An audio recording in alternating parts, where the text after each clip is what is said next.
நமக்கு நம்ம பணத்தை இன்வெஸ்ட் பண்றதுக்கு ஒரு 4, 5 இன்வெஸ்ட்மெண்ட் ஆப்ஷன்ஸ் இருக்கு. உதாரணத்துக்கு ஃபிக்ஸ்ட் டெபாசிட்ல பண்ணலாம், கோல்ட்ல பண்ணலாம், ஈக்விட்டில பண்ணலாம், இல்ல பத்திரங்கள் மூலமா டெப்ட்ல பண்ணலாம். ஸோ இந்த இன்வெஸ்ட்மெண்ட் மெத்தட்ஸை சூஸ் பண்றதுக்கு முன்னாடி ஃபினான்ஸ்ல நம்ம முக்கியமா கத்துக்க வேண்டிய விதி அப்படிங்கிறது ரூல் 72. இந்த ரூல் 72 அப்படிங்கிறது என்னன்னா, நீங்க ஏதாவது ஒரு இன்வெஸ்ட்மெண்ட் முறையில இன்வெஸ்ட் பண்றீங்க, அதுல உங்களுக்கு ஒரு வருஷத்துக்கு ஒரு குறிப்பிட்ட ரேட் ஆஃப் ரிட்டர்ன் கிடைக்குது அப்படின்னா, நீங்க அந்த இன்வெஸ்ட்மெண்ட் மெத்தட்ஸ்ல இன்வெஸ்ட் பண்ற பணம் டபுள் ஆகிறதுக்கு எவ்வளவு வருஷம் ஆகும் அப்படிங்கிறத இந்த ரூல் ஆஃப் 72 வச்சு தெரிஞ்சுக்கலாம்.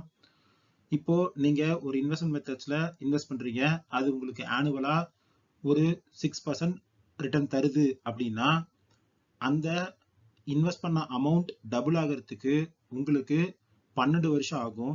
ஸோ இந்த மாதிரி நீங்க எந்த ஒரு இன்வெஸ்ட்மெண்ட் மெத்தட்ஸ்ல இன்வெஸ்ட் பண்றதுக்கு முன்னாடியும் இந்த ரூலை ஃபாலோ பண்ணி உங்களோட தேவைகளை பொறுத்து எவ்வளவு வருஷம் நீங்க இன்வெஸ்ட் பண்ற பணம் டபுள் ஆகும் அப்படிங்கறத தெரிஞ்சுக்கிட்டு இன்வெஸ்ட் பண்ணலாம்.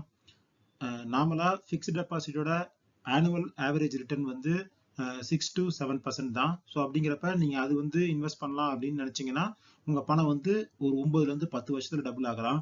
கோல்டு அண்ட் ஈக்விட்டி ரெண்டுமே ஒரு மியூச்சுவல் ஃபண்ட்லயோ இல்ல நாமளாவோ ஒரு இன்வெஸ்ட் பண்றோம் அப்படின்னா அக்ராஸ் இயர்ஸ் ஆவரேஜா ஒரு 10ல இருந்து 12% கொடுத்துருக்கு அப்படிங்கிறதுனால நீங்க இன்வெஸ்ட் பண்ற பணம் வந்து 6 இயர்ஸ்ல இருந்து ஒரு 7 இயர்ஸ்க்குள்ள டபுள் ஆகலாம். கோல்டு வந்து அக்ராஸ் இயர்ஸ் வந்து 10% ரிட்டர்ன் கொடுத்துருக்கு. பட் ஆனால் இந்த லாஸ்ட் 3 இயர்ல 24% ரிட்டர்ன்லாம் கொடுத்துருக்கு. ஸோ அந்த மாதிரி பீரியட்ல நம்ம இன்வெஸ்ட் பண்றோம் அப்படின்னா நம்மளோட பணம் வந்து 3 வருஷத்துல டபுள் ஆகிறதுக்கு சான்ஸ் இருக்கு.